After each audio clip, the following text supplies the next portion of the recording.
Le Sénégal vit une crise d'autorité. La primature qui est réduite à la figuration et à la gesticulation et à un moindre degré le ministère de l'Intérieur. L'homme qui prétend avoir été élu par la majorité des Sénégalais en est réduit à se terrer dans son palais. Il ne prend plus aucune décision, il n'a plus que des résolutions velléitaires lorsqu'il est en présence d'un interlocuteur et sur lesquels il s'empresse de revenir dès le moindre assaut de son entourage. Un État ne peut pas fonctionner sans autorité. L'autorité ne se délègue pas, elle s'assume.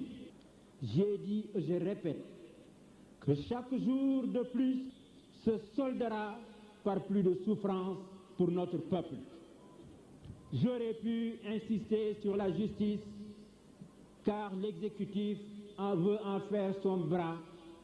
J'aurais pu insister sur l'Assemblée nationale, qui n'est plus qu'un instrument.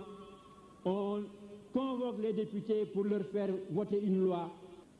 L'institution, je veux dire le Parlement, méritait une seule chose, la dissolution.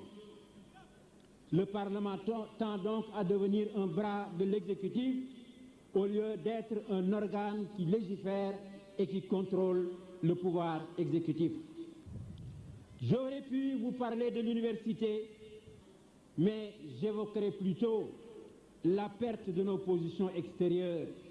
Le Sénégal, de par ses traditions et de ses relations séculaires avec l'Occident, avait de nombreux amis à l'extérieur. À présent, il a tout perdu. Qui n'a même pas été capable de conserver le précieux capital de considération et d'amitié dont notre peuple bénéficiait à l'extérieur. Incapable de respecter ses engagements, le Sénégal en est arrivé à l'impasse.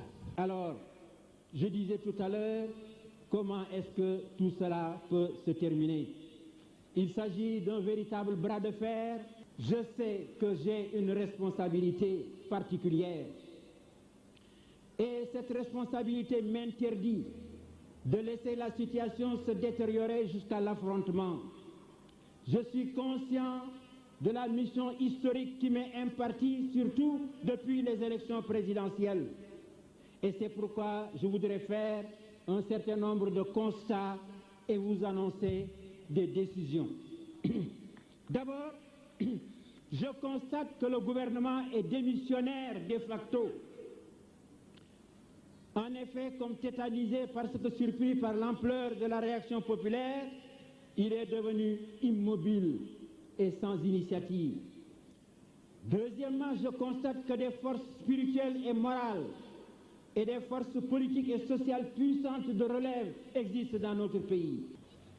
Mes chers compatriotes, militantes et militants, je mesure l'intensité et la profondeur de vos blessures, l'intensité et la profondeur de vos souffrances, mais permettez-moi de vous dire que si un terme n'était pas mis rapide, vous devrez vous attendre à davantage encore de souffrances, car en effet, au-delà des dégâts qu'il va multiplier et des privations qu'il nous faudra bien endurer, se profile la perspective d'une épreuve plus dure encore.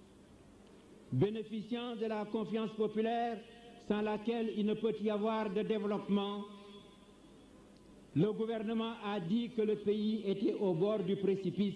Non, nous sommes en train de dévaler la pente sans en être encore au fond.